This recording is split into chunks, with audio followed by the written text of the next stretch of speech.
जब से हमारे अपर शिमला में खासकर और सेब बहुल क्षेत्रों में जब से आर्थिकी मजबूत हुई है ना, पैसा ज़्यादा आया लोगों के पास, तो उनकी आराम पसंद की बढ़ गई है और उनका जो खान पान है वो भी काफ़ी बिगड़ चुका है। तो देव संस्कृति, जो देवी देवता हैं, ये सकारात्मक पॉजिटिव शक्ति के पॉजिटिव ऊर्जा के स्रोत हैं, जो एक बार नशे का स्वाद चख लेते हैं, क्योंकि इसका जो स्वाद ऐसा मतलब मन को अपनी तरफ आकर्षित करता है, इसको इतना दीवाना बना देता है कि एक दो डोज लेने से ही मन जो है आतुर हो जाता है उसको लेने के लिए। हमारे कोटगढ़ क्षेत्र में ऐसे बागवान हैं जो मतलब पूरी तरह से, जिनको मतलब उनका बगीचा देखने के लिए इंडिया से कई वैज्ञानिक आ चुके हैं। और मैं खुद जो है, मैं एक नाम लेना चाहता हूँ, हमारे ये शमातला पंचायत में ये गोपाल मेहता जी है। खाना खाते हैं उसके बाद वो जल्दी उनको मतलब सोने की लगी होती है, अपना सोने जाते हैं और एक उस अपना बेड पे रज़ाई के नीचे अपना खोल के बैठा है, एक उधर बैठा है। तो हम कहते हैं अपने चूल्हे के पास बस हम एक दो परिवार हम बैठते हैं। तो एक तरह से मतलब जो दिल के साथ उनके साथ जो एक बहुत आप। नमस्कार दोस्तों, आप देख रहे हैं ऑर्चर्ड डायरी। मैं धर्मेंद्र शर्मा। आज के इस वीडियो में हम बात करेंगे स्वास्थ्य को लेकर। इस विषय पर हमारे साथ बातचीत करने के लिए आज उपस्थित हैं डॉक्टर देवराज भंडारी जी। डॉक्टर भंडारी मूलतः मतियाना शिमला जिला के रहने वाले हैं। मौजूदा में कार्यकारी खंड चिकित्सा अधिकारी कुमारसैन के पद पर अपनी सेवाएं दे रहे हैं। डॉक्टर साहब का सेब बहुल क्षेत्र में अलग अलग जगहों पर अपना कार्यकाल रहा है।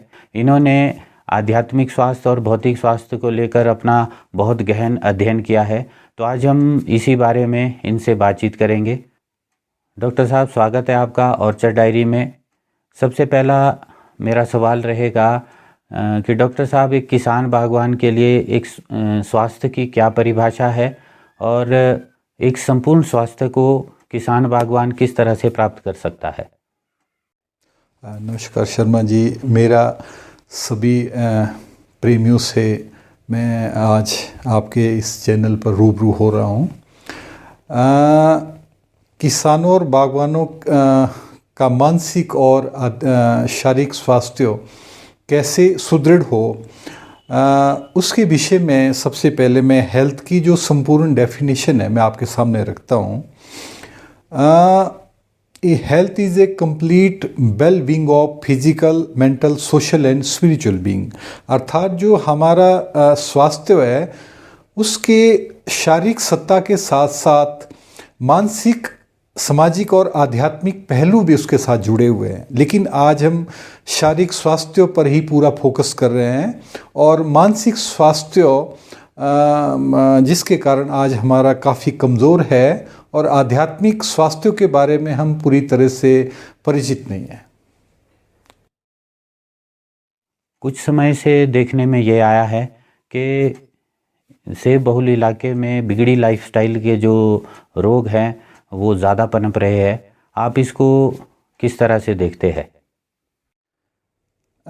ऐसा है कि जब से हमारे अपर शिमला में खासकर और सेब बहुल क्षेत्रों में जब से आर्थिकी मजबूत हुई है ना, पैसा ज़्यादा आया लोगों के पास, तो उनकी आराम पसंद की बढ़ गई है और उनका जो खान पान है वो भी काफ़ी बिगड़ चुका है और परहेज़ के नाम पे लोग डरते हैं और जिसके कारण आज जो है यहाँ के लोगों में गैर संक्रमित रोग जैसे ब्लड प्रेशर, हृदय रोग, पेट से जुड़े रोग और मधुमेह और कैंसर, थायराइड की समस्या ये काफ़ी बढ़ती जा रही है। और इसके विषय में देखो, हमारे जो इसको हम लाइफस्टाइल डिजीज़ कहते हैं, बिगड़ी जीवन शैली के रोग कहते हैं। तो लोग जो है देखो, पहले के समय लोग बहुत खेतों में काम करते थे और जो युवा थे वो खेलते थे, चाहे बास्केटबॉल हो, क्रिकेट हो, वॉलीबॉल, कबड्डी हो। आज जो खेल है वो थोड़ी बहुत इंडोर गेम्स खेलते हैं, तो जिसके कारण आज हमारा जो एक तरह से जो आउटडोर एक्टिविटीज़ है वो बहुत कम रह गई है, और जिसके कारण ये मोटापा आदि ये समस्या है बहुत तेज़ी से बढ़ती जा रही है। जी बिल्कुल। डॉक्टर साहब, एक सवाल है कि आपका अभी तक जिन जिन जगहों पर आपने अपनी सेवाएं दी है स्वास्थ्य के तौर में, वहाँ पर आपका किस तरह का अनुभव रहा है?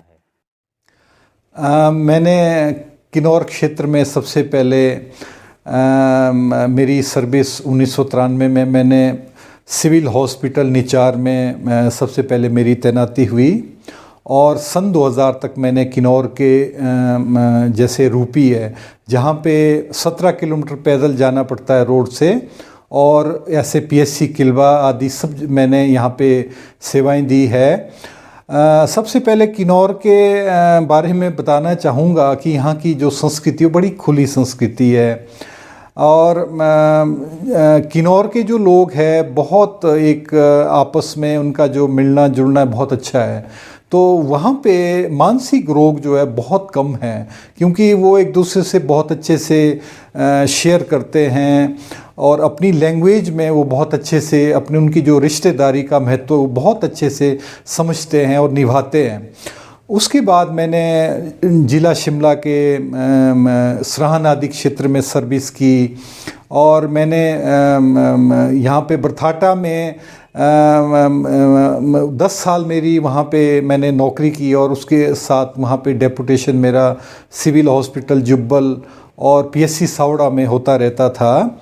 तो वहाँ पर भी लोगों के अंदर उनका मानसिक स्वास्थ्य और सामाजिक स्वास्थ्य वो तो सकारात्मक है, लेकिन वहाँ पे थोड़ी सी जो नॉन वेज है, जो मांसाहार की प्रवृत्ति है वो बहुत ज़्यादा है, जिसके कारण कुछ बीमारियां वहाँ पर भी पनपती जा रही है।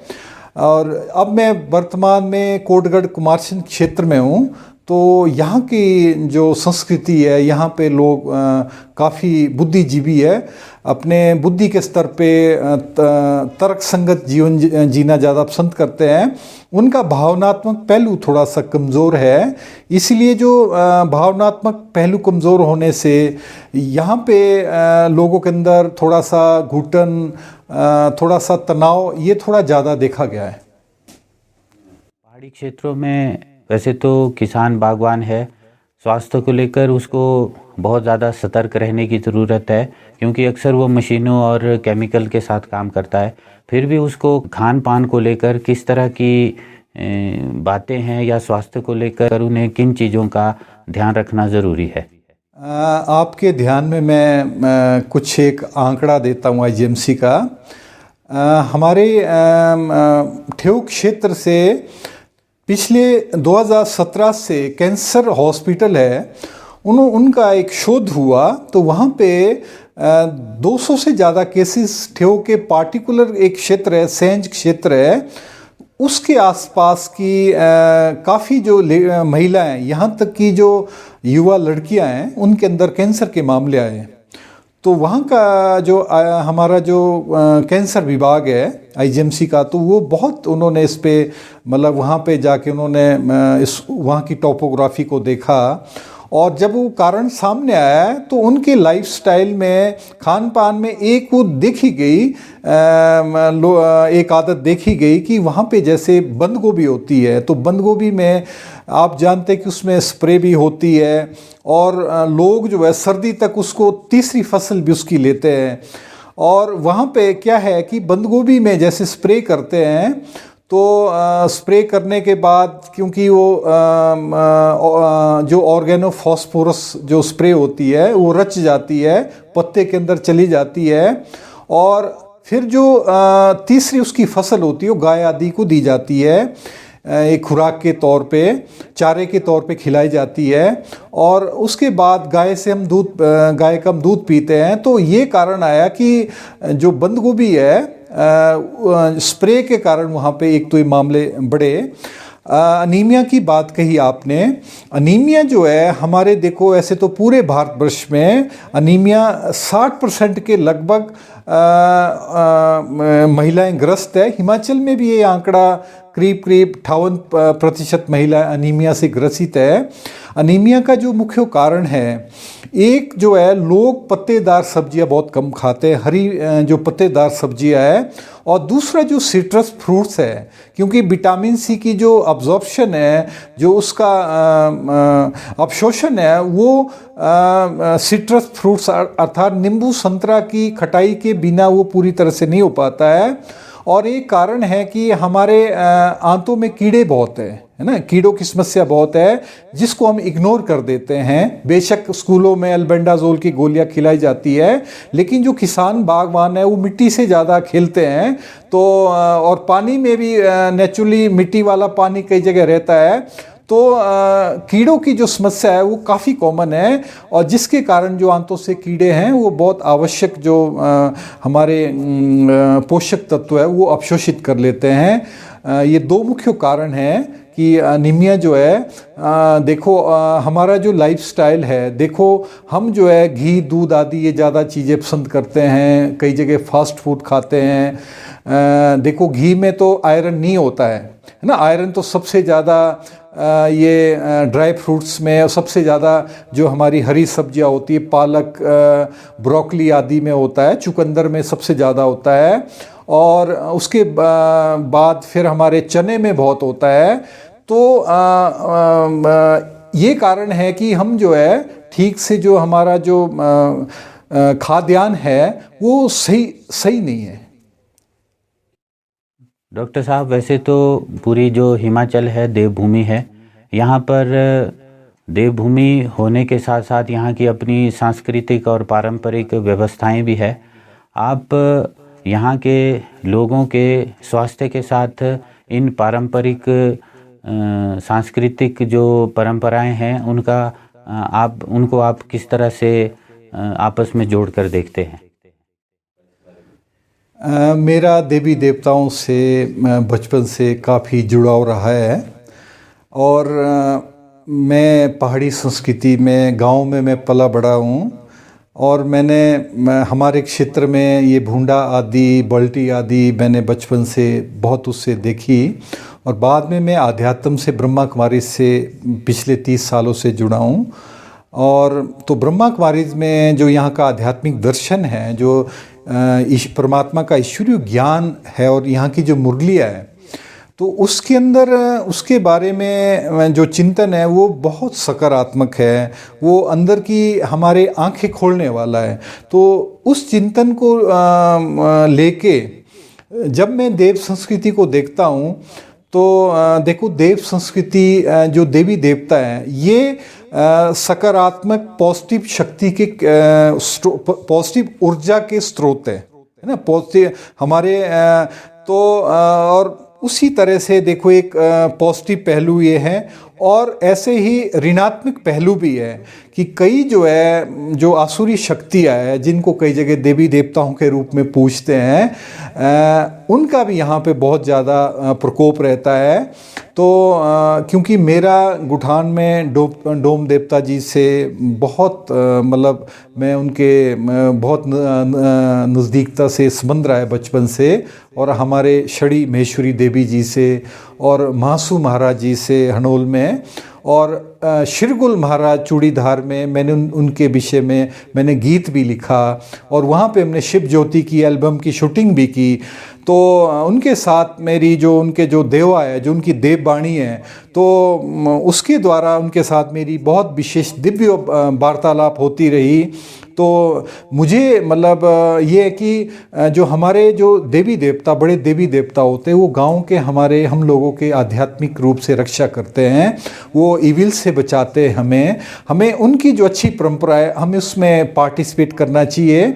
और वो बहुत बड़े हीलर है। मानसिक रूप से आज की जो समस्या है, बीमारियां है, शारीरिक मनोवैज्ञानिक रूप बहुत ज़्यादा है।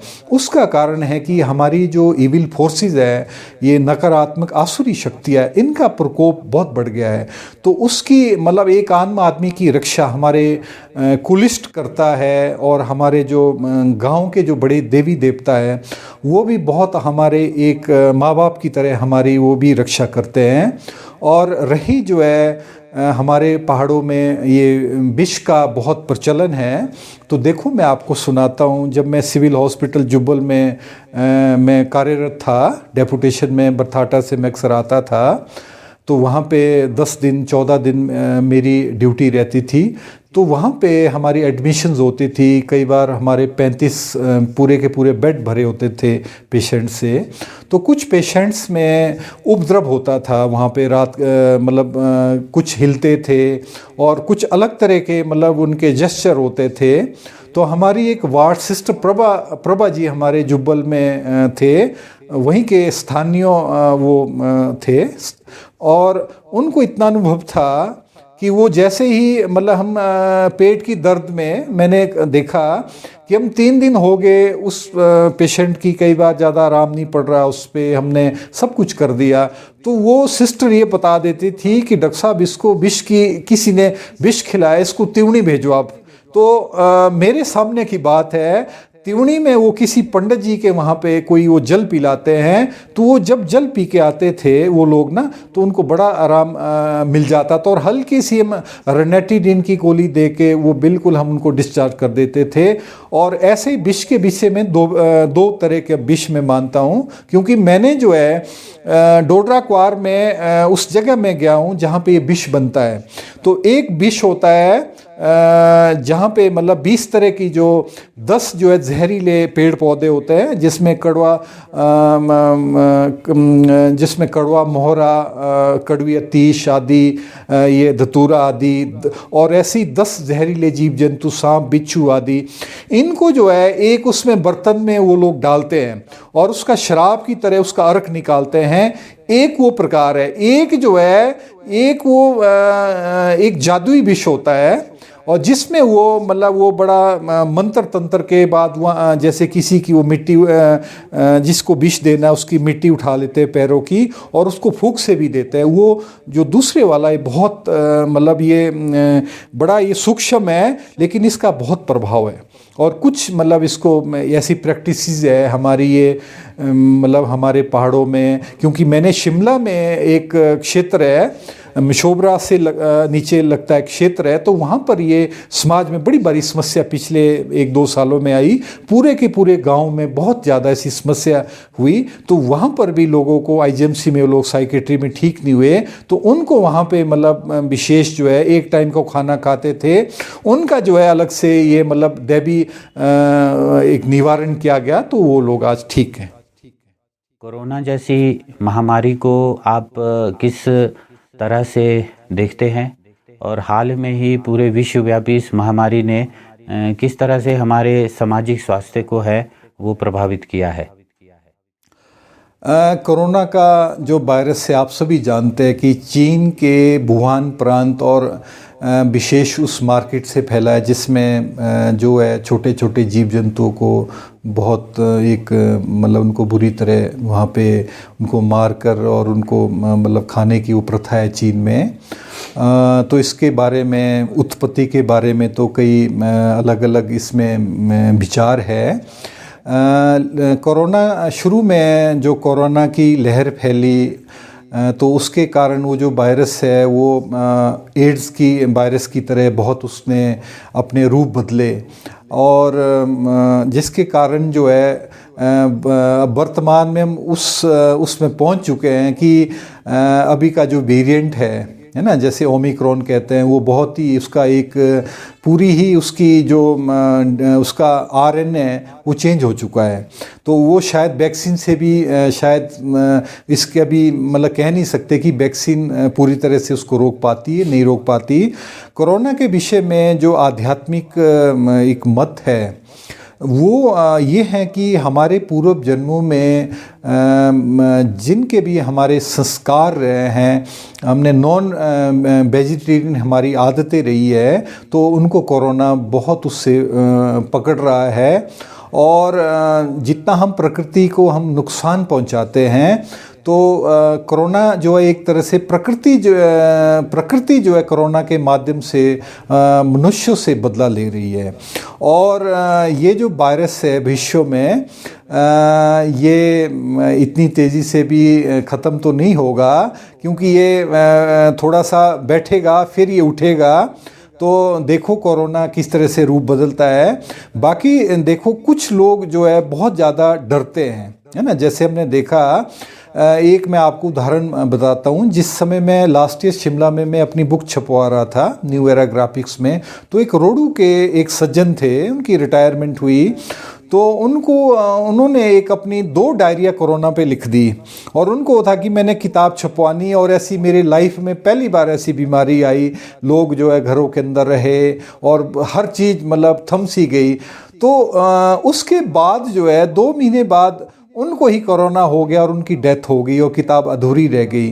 तो उस केस में जैसे ऐसे बहुत सारे क्या है कि जब हम बहुत ज़्यादा डरते हैं, सबकॉन्शियस माइंड जो है हमारे अंदर का जो अवचेतन मन है, वो जिस चीज़ से बहुत ज़्यादा डरते हैं उसको वो ग्रहण कर लेता है।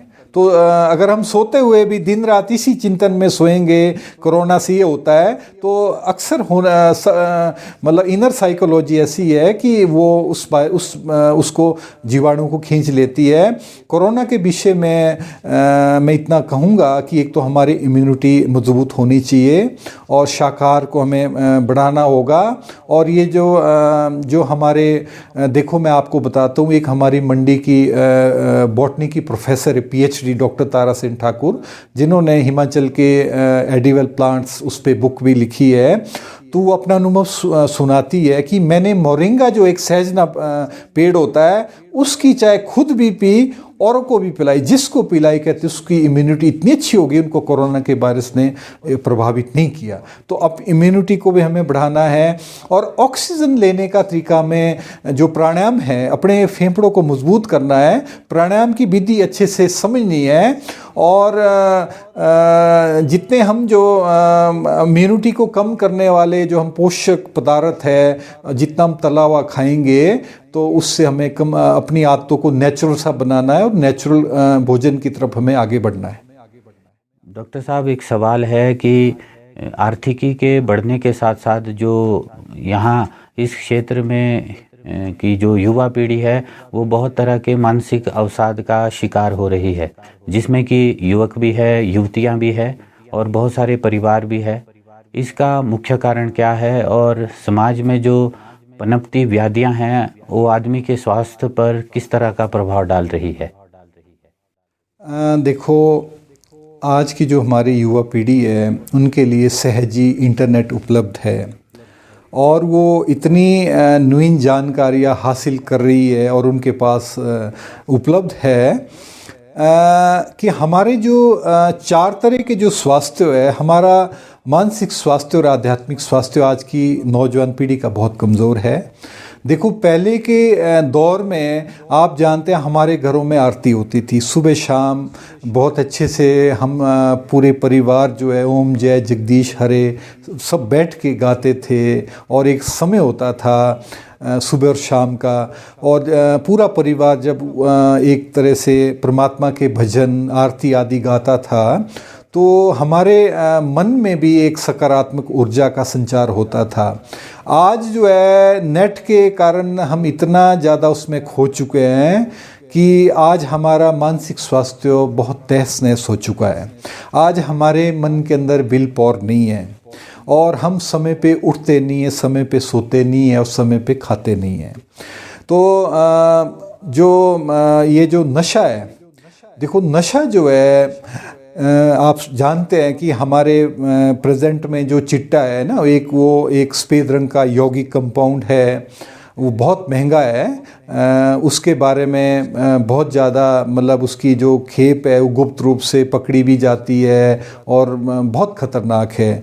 दूसरा जो नशा है, देखो हमारे पहाड़ों में भांग का, और सिरमौर की तरफ ये भुकी होती है, और कुछ ड्राइवर्स, खासकर ड्राइवरों में जो अफीम के छिलके होते हैं उसको पाउडर करके जो भुक्की बनाई जाती है उसका भी बहुत प्रचलन है। और कुछ जगह कोकेन आज भी मतलब सप्लाई की जाती है। तो नशे के लिए सरकार ने भी बहुत पहल की है, और कानून का भी पालन पुलिस के द्वारा सख्ती से करवाया जा रहा है। लेकिन जो अंदर मन की जो इच्छाएं हैं, जो एक बार नशे का स्वाद चख लेते हैं, क्योंकि इसका जो स्वाद ऐसा मतलब मन को अपनी तरफ आकर्षित करता है, इसको इतना दीवाना बना देता है कि एक दो डोज लेने से ही मन जो है आतुर हो जाता है उसको लेने के लिए। तो मैं इतना कहूँगा कि हमें मतलब थोड़ा से आध्यात्मिक चिंतन की तरफ, और हमें जो हमारे सुबह शाम जो आरती आदि, जो हमारी एक सकारात्मक मन में ऊर्जा कैसे पैदा हो परमात्मा की तरफ, ईश्वर उसकी तरफ हमें ध्यान लगाना पड़ेगा, और लगाना भी चाहिए। तभी हम सही मायनों में, क्योंकि देखो नशा क्या है, मन जो है रस चाहता, आनंद चाहता है। अगर आप मन को जो है एक अच्छा आनंद, ईश्वरीय आनंद नहीं देंगे, आध्यात्मिकता का आनंद जो है वो राम नाम एक उस शब्द का आनंद मन को नहीं मिलेगा, तो मन जो है ये संसार की ऐसी चीज़ों की तरफ भागना शुरू करता है। डॉक्टर साहब, अगला सवाल हमारी जीवन शैली को लेकर है। जो लाइफस्टाइल हम जिस लाइफस्टाइल में हम रहते हैं, एक ग्रामीण जीवन शैली है और एक शहरी जीवन शैली है। तो ग्रामीण जीवन शैली और शहरी जीवन शैली, इन दोनों जीवन शैलियों का एक जो बागवान है उसके स्वास्थ्य पर किस तरह से प्रभाव पड़ रहा है? मैं आपको एक बहुत बड़े नेचुरोपैथी के डॉक्टर NRI है, डॉक्टर पीयूष सक्सेना, कभी आप उनको YouTube में देखना, उनके टॉपिक्स है। उनकी अपने जो शोध है, और उन्होंने बहुत बीमारियों पे जो अपना एक आकलन किया है, वही कहते कि गांव की हवा, गांव का पानी, ये सब एल्केलाइनिक क्षारीय है। और आज जो है क्षारीयता की बहुत कमी हो रही है। और जो शहरी हमारा जो लाइफस्टाइल है, चाहे आप वहाँ का पानी ले लो, तो वो जो है उसके अंदर अम्लीयता ज़्यादा घुली हुई है, वो एसिडिक ज़्यादा है। हवा में भी बहुत तरह का आप जानते हो प्रदूषण का अंश ज़्यादा है। तो गांव का जो लाइफस्टाइल है, खान पान है, वो स्वास्थ्य की दृष्टि से वो बहुत समृद्ध है ना। गांव में आप देखो दूध भी शुद्ध है, आपके खेती बाड़ी फ्रेश सब्जी आती है, आपका पानी भी जंगलों से होता हुआ, पेड़ पौधों से जड़ों को छूता हुआ आता है, उसके अंदर बहुत पौष्टिकता है, वो बहुत क्षारीय है। तो डेफिनेटली मतलब, और जो गांव के लोगों का मानसिक स्वास्थ्य, उनके अंदर तनाव इतना नहीं है, क्योंकि वो घुल मिल के रहते हैं। गांव के हमारे जो सांस्कृतिक कार्यक्रम हैं, मेले आदि है, उसके अंदर लोग बहुत अच्छे से खुले मन से पार्टिसिपेट करते हैं, अपना दुख दर्द बहुत अच्छे से वो शेयर करते हैं। और जो शहरों में है, वहाँ पे कई बार हम एक दूसरे को पहचान भी नहीं पाते हैं, एकाकी जीवन ज़्यादा रहता है, तनाव ज़्यादा रहता है। और शहरी जो जीवन है उसमें संघर्ष ज़्यादा है, क्योंकि आपको बहुत पंक्चुअल होना पड़ता है, समय के साथ चलना पड़ता है, समय पे उठना है, समय पे हर चीज़ करनी पड़ती है। तो उसका भी अपना महत्व है, क्योंकि शहरी लोग ज़्यादा, उनका दिमाग ज़्यादा अलर्ट होता है और एक्यूरेट होता है। और कुछ बीमारियां, जैसे आज जो है जितना जितना शहरीकरण बढ़ता जा रहा है, तो आज हमारे पेट की बीमारियां, एसिडिटी आदि, ब्लड प्रेशर आदि, ये चीज़ें शहरों में ज़्यादा मतलब देखी जा रही है। और गांव में थोड़ी सी स्वच्छता की कमी से संक्रमित रोग जो है, बैक्टीरियल इन्फेक्शन, दस्त आदि थोड़े ज़्यादा ये मतलब देखे जाते हैं, क्योंकि गांव के लोग कई बार जो है दवा आदि समय पे नहीं वो हॉस्पिटल जाते हैं, दवा लेने में वो देरी करते हैं। तो दूसरा ऐसा है कि शहरों में लोग जो है उनको मतलब खुले में घूमने के लिए जगह कम है, तो इस वजह से शहरों में थोड़ा मोटापा भी बढ़ रहा है। और गांव में अपने बाग बगीचे में लोग जाते हैं, एक्सरसाइज करते, खुली हवा उनको मिलती है। तो दोनों उसमें कि एक आदमी की जिसके गांव में ज़मीन है उसको दोनों साइड मतलब अपने छुट्टियों में अपने घर में बाग बगीचे में ज़रूर जाना चाहिए, और अपने शहरों में दोनों का उसको बैलेंस जो है बहुत रखना ज़रूरी है, क्योंकि पढ़ाई की जो एकेडमिक जो गतिविधि है वो शहरों में ज़्यादा है, क्योंकि लोग इसीलिए ज़्यादा शिफ्ट होते हैं अपने बच्चों के पढ़ाने के लिए। लेकिन फिर भी अपने गांव से, अपनी जन्मभूमि से जुड़ाव ज़रूर बच्चों का भी रहना चाहिए। ये मैं मानता हूँ कि आज इसको और ज़्यादा देखने की ज़रूरत है। इंटरनेट और मोबाइल फ़ोन ने पूरी दुनिया में एक क्रांति लाई है। इस क्रांति के इस्तेमाल में स्वास्थ्य को लेकर क्या क्या चीज़ें ध्यान रखना ज़रूरी है? दो बातें हैं, क्योंकि बहुत बड़ी कॉन्फ्रेंसेस हमारे माउंट आबू पे इस पे बहुत बड़े वैज्ञानिक और आध्यात्मिक स्कॉलर्स कॉन्फ्रेंस उस पे वहाँ पे हुई। तो जितना हम इंटरनेट से जुड़ते हैं तो हमारा इनर नेट, अर्थात जो हमारे मन बुद्धि और हार्ट है, उस वो जो है उतने वो डीचैनलाइज होते जाते हैं, क्योंकि नेट जो है, इंटरनेट से आप जानते हैं कि पूरा विश्व एक परिवार के समान आज हो गया है। हर जानकारी, हर सूचना बहुत सेकंडों में वो शेयर हो जाती है। तो उसमें तो बहुत क्रांति है, उसमें कोई दो राय नहीं। बाहर की दुनिया जो लोग मतलब नॉलेज है, एक क्रांति आ गई है नॉलेज में, हर तरह की नॉलेज उपलब्ध है। लेकिन हमारे जो किसान बागवान भाई है, मैं अपने मतियाना में देखता हूँ कि अपने जो मेरी उम्र से कुछ ज़्यादा जो ठीक से वो चला नहीं पाते हैं, वो कहते हैं कि देखो, कहते क्या समय आ गया, कहते देखो घर में जो उनके बच्चे हैं वो आते हैं, खाना खाते हैं, उसके बाद वो जल्दी उनको मतलब सोने की लगी होती है, अपना सोने जाते हैं, और एक उस अपना बेड पे रज़ाई के नीचे अपना खोल के बैठा है, एक उधर बैठा है। तो हम कहते अपने चूल्हे के पास बस हम एक दो परिवार हम बैठते हैं। तो एक तरह से मतलब जो दिल के साथ उनके साथ जो एक बहुत आपसदारी थी, एक आपसी सौहार्द था परिवारों में, वो थोड़ा सा कम होता जा रहा है। और लोग जो है बहुत ज़्यादा मतलब एक तरह से मतलब अपने आध्यात्म को भूल गए, अपने अंतर मतलब उसको भूल गए, परमात्मा को भूल गए। तो हमारे किसान बागवान भाइयों को मैं, क्योंकि उनके पास समय इतना ज़्यादा समय भी नहीं रहता है, तो व्हाट्सएप तक तो ठीक है, लेकिन बहुत ज़्यादा अगर हम जानकारी में अपने फेसबुक और आदि में अगर उसमें हम डूब जाए, तो हमारी बहुत ज़्यादा जो पॉजिटिव एनर्जी है वो हमारी कम होती जाती है। और उसका साइड इफ़ेक्ट भी है। देखो, जितना जो हम यूज़ करते हैं तो हमारे जो दिमाग के जो न्यूरॉन्स है वो जल्दी गर्म हो जाते हैं, और पूरा जो ये यहाँ से ऊपर का जो एरिया है, हेड, नेक एंड आई, उसमें थोड़ी सी मतलब डेफिनेटली उसके तंतुओं में कमज़ोरी आती है। और विशेषकर रात को अगर हम जो है अगर आप 3 फुट से कम में इसको रखते हैं, मोबाइल को रखते हैं, तो उसकी जो रेडिएशन है वो बहुत प्रभावित करती है। तो हमें एक मतलब बहुत ज़्यादा इसमें हमें मतलब इसमें बहुत ज़्यादा खोना नहीं चाहिए। एक हमें मतलब ज़रूरत के जितनी ज़रूरत हो उतना ही यूज़ आदमी को करना चाहिए, और कुछ आदमी को नेचुरल रहना चाहिए। क्योंकि हमारा जो प्रिंट मीडिया, अखबार आदि है, उससे भी हम दूर होते जा रहे हैं, किताबों से भी हम दूर होते जा रहे हैं, हमारा जो मौलिक चिंतन है वो सिकुड़ता जा रहा है। मैं आपकी लिखी एक किताब पढ़ रहा था, होलिस्टिक हीलिंग, जिसमें आपने यहाँ की जो हिमाचल की पारंपरिक जो स्वास्थ्य पद्धति है और आधुनिक चिकित्सा पद्धति, तो इन दोनों को आपने समानांतर बराबर प्राथमिकता दी है।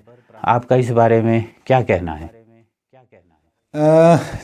जैसा आप देख रहे हैं, ये मैंने संपूर्ण स्वास्थ्य एवं हीलिंग पे मैंने अभी कुछ महीने पहले एक किताब लॉन्च की, और इस किताब के अंदर जितनी भी मैंने आपसे बात की उसके विषय में मैंने इसमें कुछ डिटेल मैंने और अनुभव सहित डाली है। और फिर आपसे मैंने कुछ पारंपरिक हमारे ये अनाज होते थे, भिन्न तरह की कावनी होती थी, कोदा, चीना आदि, जो कि आज जो है साउथ में विशेष एक बहुत बड़े साइंटिस्ट है, खाद्य विज्ञानी हैं, डॉक्टर खादर वली, उनके द्वारा जो है वो रिवाइव हो रही है। तो आज जो है मैंने भी अपने जो ये जो 5 तरह के मिलेट्स है, इसको सिरिधान्य अनाज कहते हैं, ये मैंने भी साउथ से मंगाए और अभी मैं भी इसका सेवन मैंने शुरू किया है। और डॉक्टर खादर वली इसके विषय में कहते हैं कि ये पॉजिटिव ग्रेन है। पॉजिटिव ग्रेन मैं आपको बताता हूँ, जो अनाज की जो डेफिनेशन है साइंटिफिकली, एक ऋणात्मक एक नेगेटिव ग्रेन होता है। नेगेटिव ग्रेन जैसे सफ़ेद गेहूं और चावल, उसका जो ग्लूकोज है वो 45 मिनट में आंतों से खून में आ जाता है। और दूसरा जो अनाज होता है एक न्यूट्रल ग्रेन होता है सेकंड नंबर पे, और उसके ग्लूकोज है वो 2 घंटे के टाइम लेता है उसका ग्लूकोज। ये जितने भी ज्वार, बाजरा, मक्का आदि है, ये सब उसमें आता है। तीसरा पॉजिटिव ग्रेन होता है, ये सब 5 तरह के अनाज है, 6 घंटे ये मतलब इसका ग्लूकोज जो है वो इतना समय, इतना फाइबर इसमें रेशा होता है, इतना वो बांध के रखता है ग्लूकोज को, बहुत स्लोली जो है वो हमारे खून में आता है, जिससे कि हमें जल्दी भूख नहीं लगती है।